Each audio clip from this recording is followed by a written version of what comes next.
broadcast, it's me once again. Mugamba mutaba mikwano. Good morning, good evening, good afternoon. It's afternoon here. Kansubire buli omu ali bulungi. Bulamu bubayisa butya? Mulimu keetala ka fees, I understand. But anyway, I'm also okay. Nzize mbabuuzeeko briefly because waliwo ekintu ekyankutteko during the week and I'm like, kanayitirize mbeeko kyeyonjogerako. Yeah. Waliwo ekintu ekyankutteko and I'm like, lwaki seeyitiriza ne mbaako kyenjogera. Yeah. So during the week, actually towards the end of the week, wabaddewo ensonga ebaddewo. And I thought I should say something about it because in most cases, bwe tusirika, people think that everyone is stupid. Naawe abeera alina endowooza yeeyo n'ogisirikira abo, oba ogisirikidde ng'emakinga sense, abeera alina kyayogedde ky'obusiru akitwala nti noki ffenna tuli basiru because we have decided to keep quiet or keep a deaf ear or blind eye about what's going on in Uganda. Yeah, because in the always tell people, ekiri Uganda, in Luganda they say ekiri atabaala. Chiriya ne yasigaddeka because you're going to say, nze tebinkwatako, I'm not even in Uganda, bikukwatako. Because ozukuka ku makya nga Uganda beetaaga obuyambi bwo. Obuyambi bw'okoleredde, you people know how we hustle in Bulaya regardless of where you are. Kasitoba nga toli mu nsi yo gye wazaalibwa ng'oli ku mawanga. It's really a hustle. Yeah, so bw'obeera n'ogamba nze tebinkwatako ebyo bya Uganda, nze byanzama. No.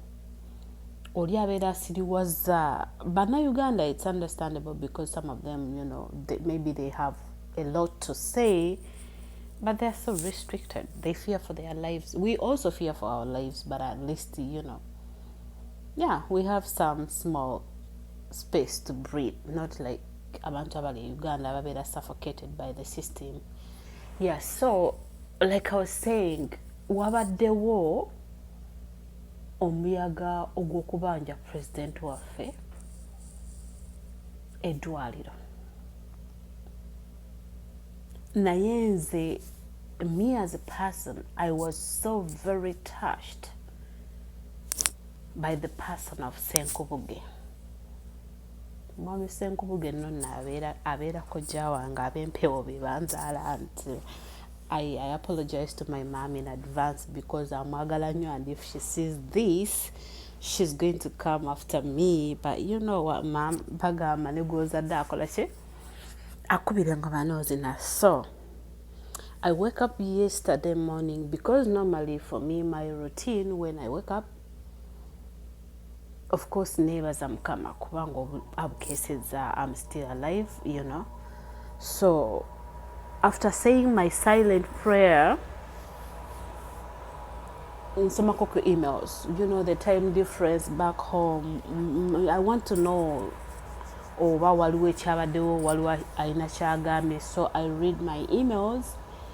After I read my emails, ngenda sitera nnyo kubikula Facebook because nze actually ndi very concerned about what happened in Uganda than what happened here. Njagala nnyo okumanya updates ezibaddewo mu nsi yange okusinga wano wembeera right now, because regardless Uganda is home. So in most cases mmanyi okugamba William Tino nze TikTok ongiita news in brief. So for me, what I scroll through ndabe the headlines of the day, and when I have time and maybe the story catches my mind, I can go back when I have time ne reviewing the whole story. But at least I start my day with a hint of what happened when I was asleep. So I woke up yesterday, Thursday morning. I read my email, then I go to that TikTok app, very addictive as it is. The first slide Janakoza went, ndabagaya alekana nengamba abadde you know when you're sleepy you have one eye closed but you open one ozukuke. So I was still sleepy, literally like sleepwalking. Kati ndabagaya alekana and I'm like, why is he shouting? Why is he yelling? So then it woke me up like completely because then I was sleepwalking. But when I had him yelling namba wamula like otulone kutunzi gwam, and then I sit down and listen to what he's saying. He's yelling, Bobi Wine wagamba gwe president twagala ddwaliro. Mwami Senkubuge kojango omulungi nawe okyalina social media excitement. Do you still, and obuzibu bwetufunye, I'm sorry, you people are going to forgive my language, because these people, when they go after our president, they come bare knuckle, you know. Obuzibu bwetuyina, we have people abalemedde mu generation yaffe, balemedde mu generation yaffe, the generation that they ruined, they have ruined the generation. Naye obulamu bwe baliwo nga balemedde mu generation yaffe, they are not even trying to make things right. The likes of Museveni ne group ye balemedde mu generation yaffe. The likes of Senkubuge simanyi basajja mivule, that group balemedde mu generation yaffe. They ruined it like completely, you know. Believe me or not, they have ruined our generation, and they're not even trying to fix that mess that completely destroying it. Simanyi we baagala kale naffe tukuze. Signa chini naffe tuyinza okubaako gye tulemera nga Mukama asiimye. Naye it's upon us to fix what is wrong right now. If we do not, we're going to have another generation after us nga naye eri messed up, nga yonna eri hopeless, nga yonna eri awo disrespectful, with no morality okitegeera. So these guys balemedde mu generation yaffe gye boonoonye okukatagga, naye mu kugiremeramu tebakkiriza, because if you wake up to Senkubuge yelling on TV ng'osaba Bobi Wine eddwaliro, mwami Senkubuge, with your age, decade plus, really, where is the common sense, you know? Because this is literally common sense. Bobi Wine doesn't have to school you on that. First of all, Mwami Senkubuge yesimbawo kuba president. If you guys don't know, I think that was 2006 or something? Regardless, yesimbawo kuba president. Mwami Senkubuge, with all due respect, you have a platform, you have a TV station where you can talk all your whatever about Bobi Wine. Nze muwalawo, like I said, abempewo munzaala mwanyonsa. Mbadde nkusaba mu mutima mulungi oggyeyo manifesto gye wakozesa ng'ozze okwesimbawo kuba president, kuba wakuba campaign till the last minute ne ku ballot paper waliko. Mbadde nsaba for those abato abatamanyi, ojje otusomere ebiri mu manifesto yo then. And then after you read that manifesto, explain to us what prompted you okuva mu bwakatemba ojje weesimbe kuba president. Bw'omala otubuulira what prompted you, ebiri mu manifesto byo byakyuka, byatereera.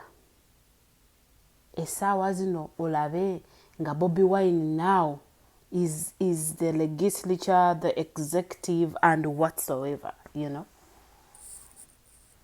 Twagala ojje otusomere manifesto yo gye wakozesa. You should be having it in your archives. Jangu osomere eggwanga manifesto yo gye wakozesa ng'ozze okunoonya akalulu. I think yali 26. I'm not quite sure. You guys will remind me.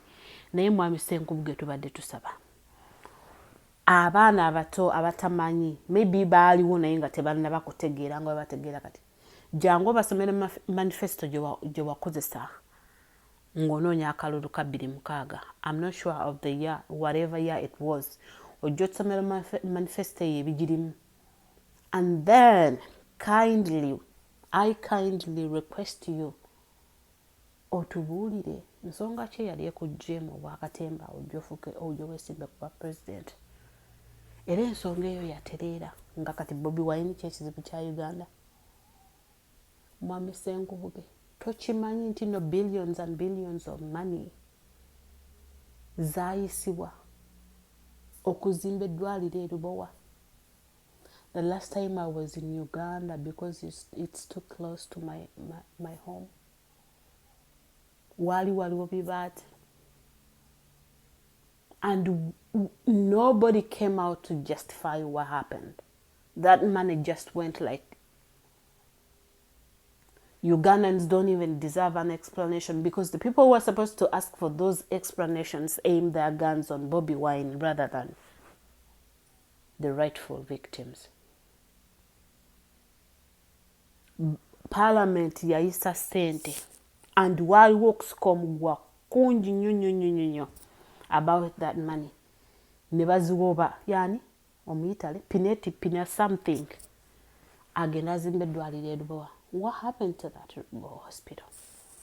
Jjo lwaki temuli bwanje mwami Senkubuge obanje Bobi Wine eddwaliro eryo lyo lwaki temuli banja nga twaliteekako sente zaffe, because the money that they give, it's not money from Mr. Museveni or his family's personal income. No, this is money, taxpayers' money that they used to finance that project that never happened. Ebyo tebyetaagisa kwogerako, okire ku makya otuleekanire ku TV Bobi Wine tuwe eddwaliro, tuwe enguudo. Wagambye Stabu Wanatolo yazimba eddwaliro, Katolu Bwama we yafiira. Question for you. Katolu Bwama yafa azimbye amalwaliro ameka? Oba kale yakola clinics mmeka ku kyalo kwabeera? Oba yakola drug shops mmeka ku kyalo kwabeera? Kyogamba it was exception for Kato, because you people say Bobi Wine yali mu parliament talina kye yakola, or you want to ignore the projects that he did while he was in parliament, n'agaba ebitanda na biki. You want to ignore that, because when you guys get paid okusiriwaza abantu temukisusa ate temuyitawo, you know. Baba we sente, come out and justify sente zammwe kyezikoze, naye ate you know, don't stoop so low okwemalamu ebitiibwa bye tubawanga abantu. Because I personally have grown up with my mom praising you and loving you. I do respect you, but when you guys try to squeeze us tight, we're gonna burst out. Ate mugamba abaana banupu bayisamu abantu amaaso. No, because respect is earned. It's not given. You earn it, we give it. If you don't earn it, you're not gonna get it, you know. So, no, nganzizeyo ku kya Stabwa tumwebaza nnyo actually okubeera very good entrepreneur okutandika eddwaliro. By the way, nga sinagenda n'amaaso Bobi Wine because they are different, mwagala abawe hospital, clinic, or a drug shop. What exactly do you want from him? You guys should be specific. Edwaliro, and then you compare to Segirinya. Segirinya nakola edwaliro, that's not edwaliro, that's a clinic, or maybe healthy center one or something. What exactly do you want him to give you a clinic? For starters, like first aid, simple thing, diagnosis and what, treatments. Oba mwagala abawe eddwaliro. Nga tetunagenda maaso mbadde ngamba ekya Stabwa. Wagambye Stabwa yazimba eddwaliro. First of all, she's an entrepreneur. Yazimba eddwaliro. I heard ayina abaana abaasoma obusawo. Stabwa yakola eddwaliro. She's very smart. Because she had kids abasomye obusawo. Instead of her children going out to look for jobs and being misused or manipulated in the name of getting jobs, she started a job. She started a hospital to employ abaana be because yali abataddemu sente nga basomye. The same way Bobby saw it right, n'akola Busaabala beach. Naye yalaba nga kye kimuyisaawo. Ne Sitabuwa n'alaba nga eddwaliro lye limuyisaawo. Buli omu n'akola kyalaba nga, you know, it befits them. Oli yakola beach. Ng'alaba gy'gisobola gy'gi managing, and I think the wife is doing a good job managing it. Ne Sitabuwa n'akola business. Ateekemu abaana be bakole. Baleme kunoonya mirimu, which was a good move. Ng'era bw'ogamba nti ne gundi n'akola ekirabo ky'emmere. Bwe balaba target nga it works for them. Naye n'otuula ku TV n'otugamba Sitabuwa yakola eddwaliro wa omaze mu katemba emyaka. Ffe twali baavu twakulira ku ebyo ebintu byammwe, tetwakulira ku Netflix ku bikigenyaagenya biki. Olinayo School of Arts gye wazimba yadde kanasare. Emabegako watugamba omwana wo ali Germany asoma to be in the same industry gy'olimu, era kye kikuganya okuritayalinga because omwana wo oyagala ritayalinge ng'alina waatandikira. Mwami Senkubuge lwaki agisomera Germany? Why, of all the years you've been in that performing arts industry, don't you think it would have been nice for you to start such a school? Nobeeramu n'omwana wo ng'asomamu. Naye wagamba ali Germany. Okitegeera. Because you people, you know, you disappoint us. We don't want to come and talk about you. Muli very sensitive. Muli mu myaka egy'entondo. Ojja kunyigira bwereere ogambe gundi n'angamba. Naye tetwagala nnyo mutusiriwaze Mwami Senkubuge. Because Mwami Kyagulanyi gw'obanja eddwaliro, let's look at it like this. Uganda, ne bw'oba onaazimba ennyumba yo, your personal house, on your personal land, on your personal money, you need bagita batya? You need city council to come and approve the plan, and then you start the construction. They can either say yes or no. We've seen examples. Ngano muntu agenda zimbe nyumba is not a politician like Bobby Wine. They refuse to approve your plan until you bribe them. Nebakukiriza n'ogenda maaso n'oteekawo ekizimbe. Let's say Bobby Wine wakes up in the morning and says, okay, I want to construct a hospital and give back to my people.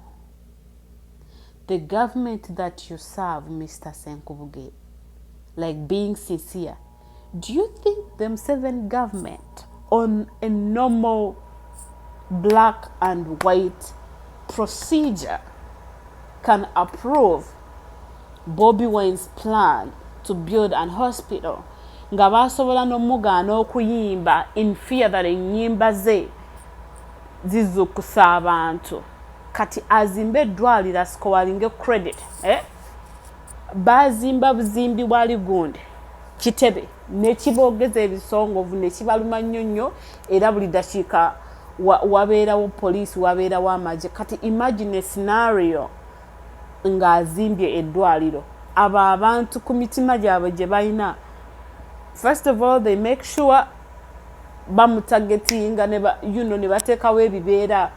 Wakiri tebatiramu omuntu ne bagamba omuntu yafudde mu ddwaliro lya Bobby Wine ne baligala. If going out to give pads tiyagasa avaayo nabiki, you guys don't see that stuff. Nga mukyala Kyagulanyi agenze ne Caring Hearts Uganda okola donations on'okusomesa sensitizing young girls, ne mujjayo battalion y'amagye yonna egende disorganizing enkuŋŋaana era nakati takyazikola. Ebyo tobirabangako. Mwami Senkubuge ebbanga lyomaze mu katemba wali okoze charity ki? N'ogamba nti no nagenze, kale nagenze waffe ku kika ky'ab'empeewo. nengabira abakyala kino oba nembasomesa tubuulireyo wamugambye akuwa oluguudo lwange olw'ennakawuka lubi nnyo omanyi sente ze baakaapruvinga okola oluguudo lw'ennakawuka nga tonnabanja Bobi Wine. Do you know how much money and when? Because nze oluguudo lw'ennakawuka awo nali I had plans ez'okulubeerako naye enfuufu n'engobayo. But when I was going there nga bannambuza ettaka already the plan was there ez'okuluzimba ne sente ne baziisa sente zikola oluguudo lw'ennakawuka zaalagawa. Don't you think you have to demand that for that money instead of saying oluguudo lw'ennakawuka lututta?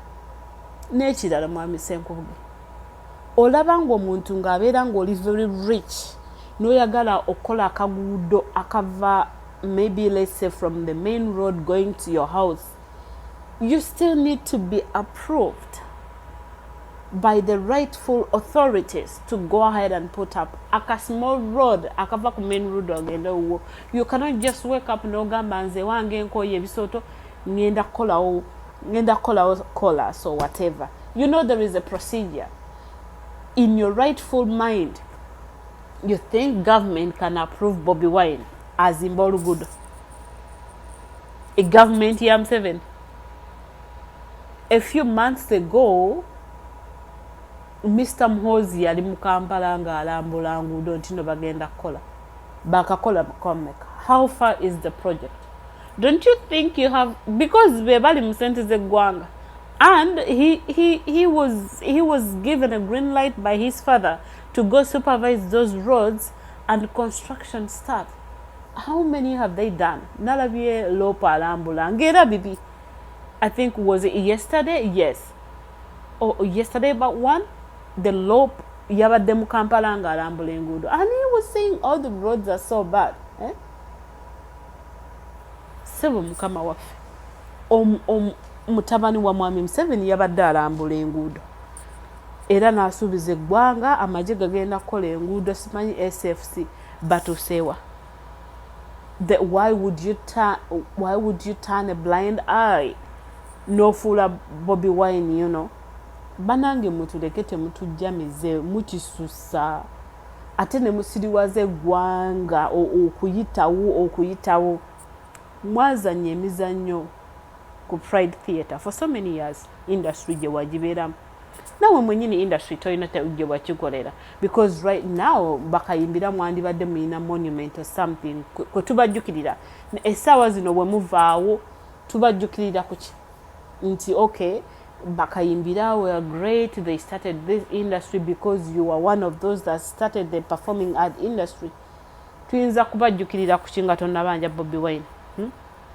Nawe lwaki totuwaayo ka performing art school ne tugamba okay, because Mariam ndagira alina gwe lwaki tewalikola? Don't you think you're also very selfish? Why didn't you emyaka gyonna gye wamala ng'oli mu performing art mwabeera ku Pride Theatre for so many years ne bagibajjako? That was your home. Because I remember when I was in secondary school I came nendaba bakayimbira ku mizannyo oba lusozi lw'abaturege something here. Pride yali gaali makaga mwabakayimbira. Did you even try to fight nga bagitwala? I think the last time I checked it was a church. Yali church, you know, pastor avaako bukowekowe. I don't know what it is right now. Okitegera mwe lwaki temwatuzimbirayo theatre? Kale ne mugamba you guys are very generous because some of you mujja Bobi Wine mukodo mukopi tagaba teyadiza gundiye. You've also been a leader, because leadership does not necessarily mean inakubeera a political leader. You can be a leader in a different sector. You've been a public figure just as Bobi Wine, because Bobi Wine is ayinza okuba nga ali mu myaka gy'abaana b'omuzaala gwoliko kati gwofiirako. It's not bad okumwogerako because every government needs checks and balances, but tutafuna that criticism tetumanya bwe twetereeza. Yes, it's okay you come and criticize him, but as a dad, do not come now n'otandika okulekaana n'omuyaga gwa social media waleekaanye ng'omuntu akulaba neeneeno mu kamera obanja Bobi Wine gundi. Yes, anenyezebwa muva ku bino ebyolwala ebyo bagamba tasobya. He's human. He's human, you know. But do it the right way, not in a way ekulabisa nti no yadde walya ssente werekeremu wekeremu kali akamuzaala okitegeera oli ku TV industry nayo giyambe nga bw'ogamba Bobi Wine okuyamba abantu nawe industry giyambe. TikTok erina abaana bangi nnyo abalina talent abakola skits ennungi ennyo eziri very educative very very educative skits nga teziwemula. Olaba nga musobola okueyaringa pastor wammwe mukamaawo mwami Senkubuge najja ku TV nga abantu batudde mu ddiiro basuubira agenda kubuulira njiri oli atudde mu ddiiro n'abaana be najja n'atandika okusomesa okukomba ebbakuli, which is vulgar at the time that he does that teaching. Lwaki bano abaana basomesa kuliko abaana bazanya ebintu byabwe nga tebawemula. Waliwo kibebi kito nnyo ndaba bakiyita baki pretty kizanya nga oba stepdaughter with some stepmom. They have a very great message that can sensitize the masses. They have stuff that is good for the consumption of your local people. But ebintu byabwe birungi nnyo bisomesa about domestic violence, about everything, because n'oyo omukyala gw'otuula naye ku TV program ezo azeetaaga. Bamulagako lumu ku mawulire ng'atemye omwana we byali ku mawulire. I'm quoting mawulire, I think gataliko for some time back. Ne bamulaga nga yatemye omwana we omukono because yalidde ekifi ky'enkoko. That is domestic violence. Naye bano abaana kwe bali ku TikTok, kwe bali ku social media, bakola programs ennungi that can sensitize people about domestic violence and life in general. Omuntu n'alaba ka comedy n'asanyuka ate n'ayigamu. Okusinga bwe mukera ku makya n'oteekako program oleekaanire Bobi Wine. Okitegeera. He has made a legacy eyakolebwa because wobeera Bulaaya n'ogamba nva Uganda. Idi Amin. Mpozi ne Museveni naye yayoza n'ayanika mu ttaka because he started so well and he ruined everything. Kati naye akola training for a wrong reason. Okitegeera. So apart from those and the Kabaka, who else has made a legacy in Uganda nti n'omwogerako anywhere nga buli omu amumanya amanye ekigenda mu maaso? What have you done for yourself as an artist nga tonnaba kuyita Bobi Wine akuzimbira enguudo? Gwe wamma wakazimbayo mmeka? Oba olugenda ewuwe olukole wabadde ogamba kato we wali ogenda ewuwe emutunde tewalaba ebinnya mu luguudo. Ye yakolayo mmeka? Gwokozeyo mmeka mu abamusaba enguudo? Okozeyo mmeka? So mulekera awo ogamba Segirinya nakola hospital. You know, you cannot compare that to Bobi Wine. He did a lot of charities, a lot of sensitization. But now his calling changed, and not everyone is going to do that when he's called to work, because now the mumenya abaina ikabereka okay kale Basegirinya tubalekano nawe mwenyewe tukuleke 7 rachitula yakazimba y'amalwaliro ameka. Mwami Museveni rachitula gy'abeera yakazimba y'amalwaliro ameka kawabeere Entebbe gy'asula.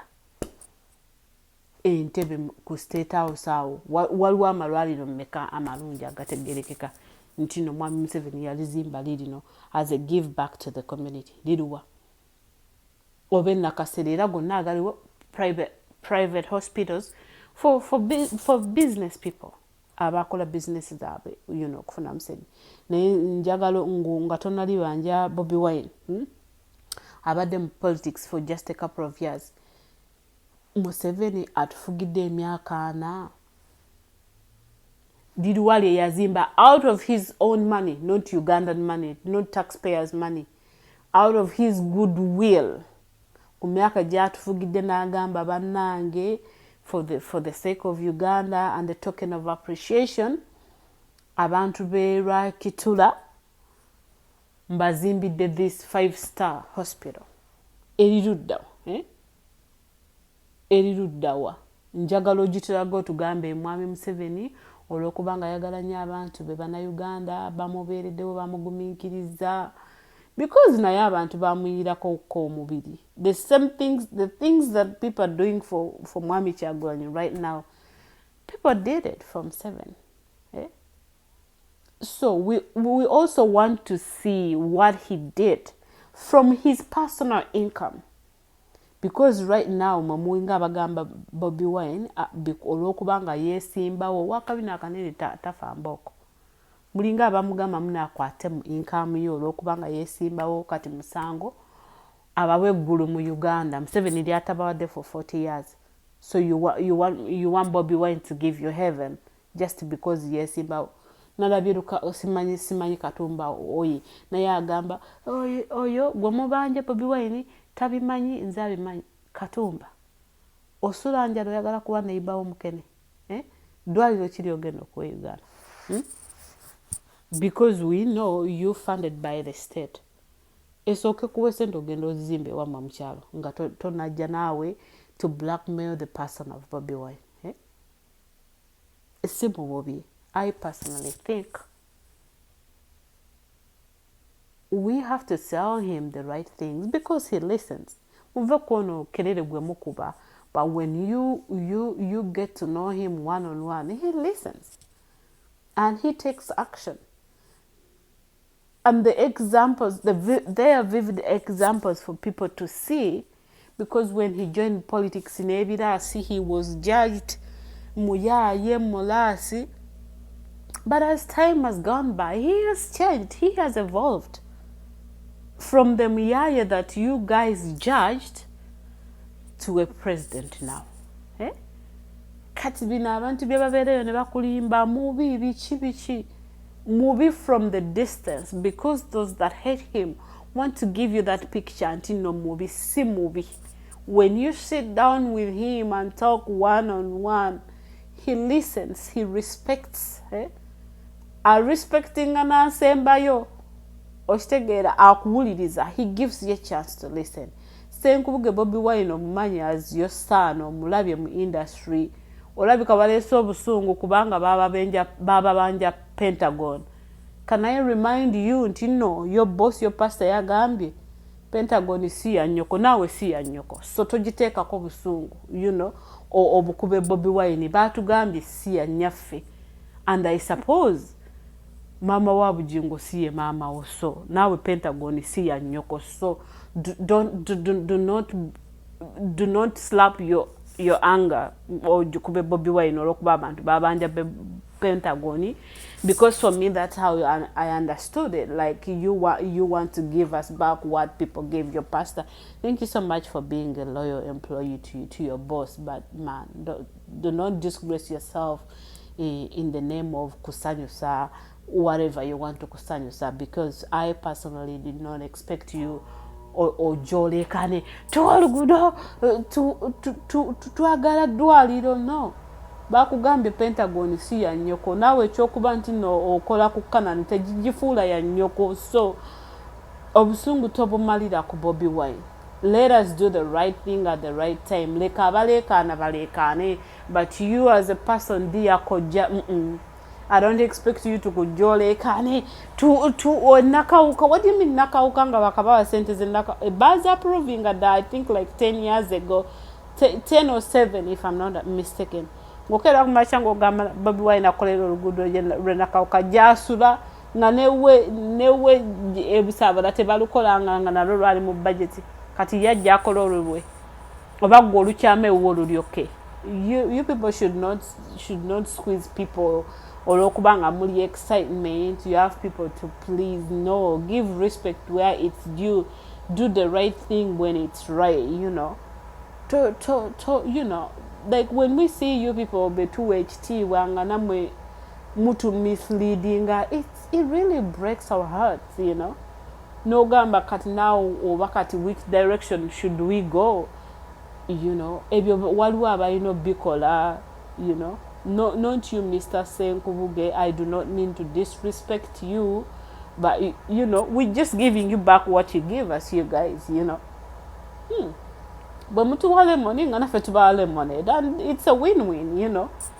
If you think you're gonna go harsh on him instead of addressing him in a decent way, because I've not seen him addressing you in a disrespectful way. No, I've never seen him, maybe behind closed doors, but you know, in open space, I've not seen the person of Chagulanyi, Mr. Senkubuge, disrespecting you. And finally, Mr. Gravity. Watch out the wa president n'otwala yobusawo over cement. Thank you so much for your generosity. Weebale nnyo. Wagambye oyagala eddwaliro kubanga oli mutuuze bwe Busaabala. Should I remind you that Busaabala oli ku kyeyo nga nze wano? Busaabala gy'ogamba gy'osula. Oba osulawo oba osula Ntebe, nkujjukize nti oli ku kyeyo e Kampala. Oli ku kyeyo. Ewammwe gy'ova oba bagambye ova Butale, wherever gy'ova waliyo amalwaliro ameka, oba even drug shop or clinic. Could you go otushutingireyo video okuva ewammwe we bakuzaala ewaka paka ku main road, otulage waliwo amalwaliro ameka?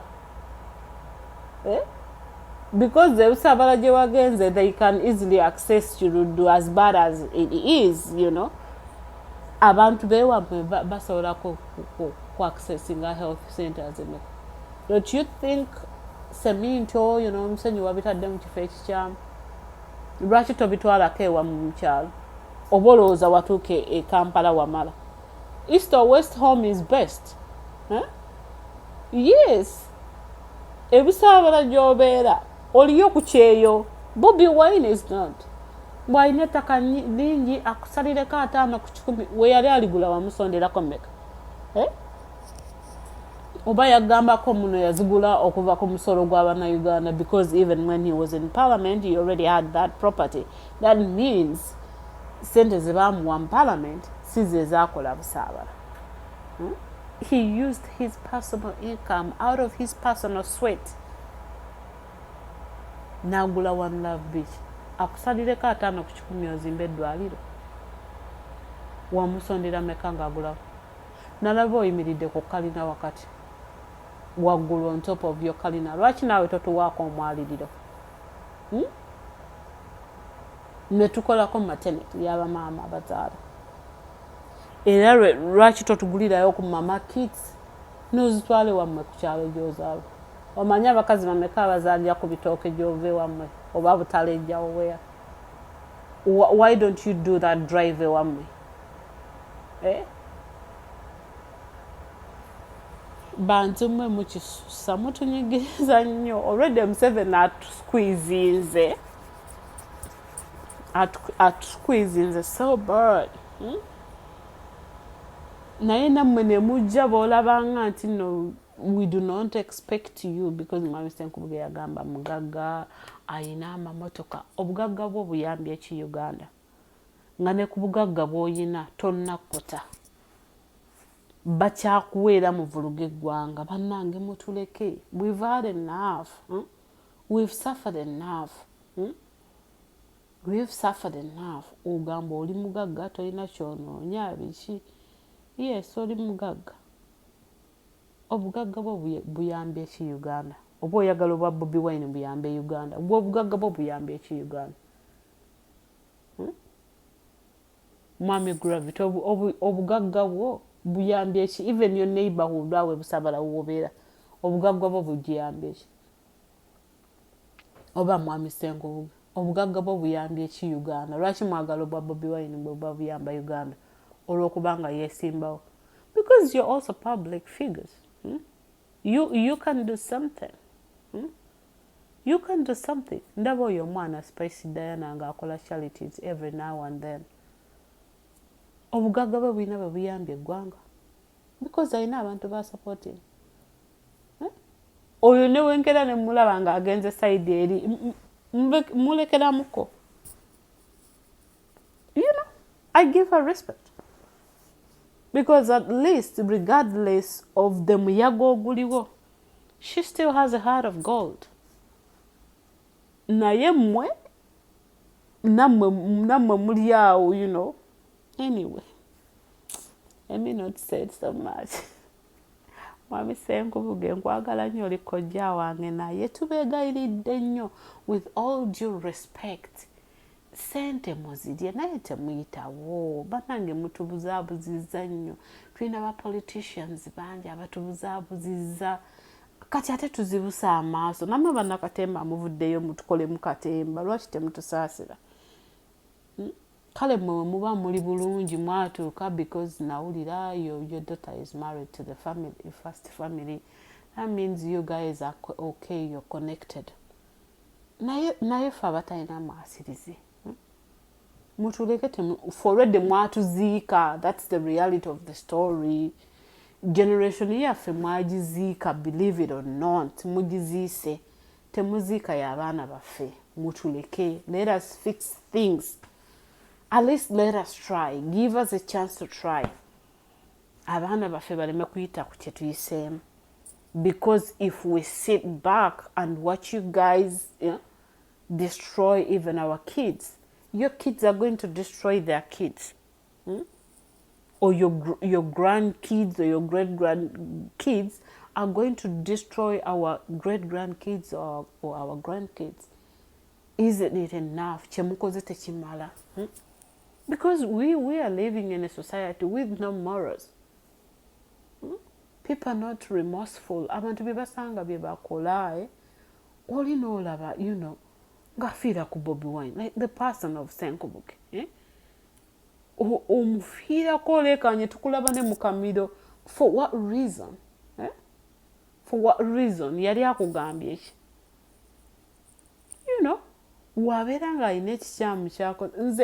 Nze sinyigira muntu ajja challenging in a right way, because he has to be challenged. To perfect himself, he has to be challenged. But challenging, he will not perfect himself. That's why NRM Mubainam 7, the Alpha and Omega, that's it. He's their Alpha and Omega, the beginning and the end. No, we do not want that. Mugazi. Ayinza obutalaga reaction. One. But he's gonna think back. He's gonna, pardon me, he's gonna sit back and think about what you told him and then weigh it out. But chibanga chimutwala ku next level, I'm very sure. Because for me, I've seen him from Kagoma Kaluvende, and I've seen him evolve to what he is now. And I believe if you give him, let it be negative or positive criticism, he's going to comprehend it and he will do something about it. Abalekana kabalekane betumanyidde mu category y'okujja n'aleekana n'amuwemula, that's okay, and I'm sure he knows how to handle those ones. But people like Senkubuge mu image yo n'ekitiibwa kyo, no, don't go down that lane. Let your co-host do that, but not you. No, do not do it. It's not right. It is not right. Chikulabisa wemalamu ekitiibwa. That's why ojasanga abaana nga bakuvuma, naye nze simanyi kuvuma, ne wemba manyi sisobola kuvuma, because at the end of the day onzaala naye bagamba ne gwozadde akubira engoma n'ozina. I love you so much, guys. Munsonyiwe if I've been like so hard on him, but I always like, this is my own, I have to address him, you know. Ne wanaaba anyiize ajja, you know, onyiga mpola nze ni muwala watono ankolera ki, you know. But when I see something wrong, I have to talk about it, you know. I love you all. Take care.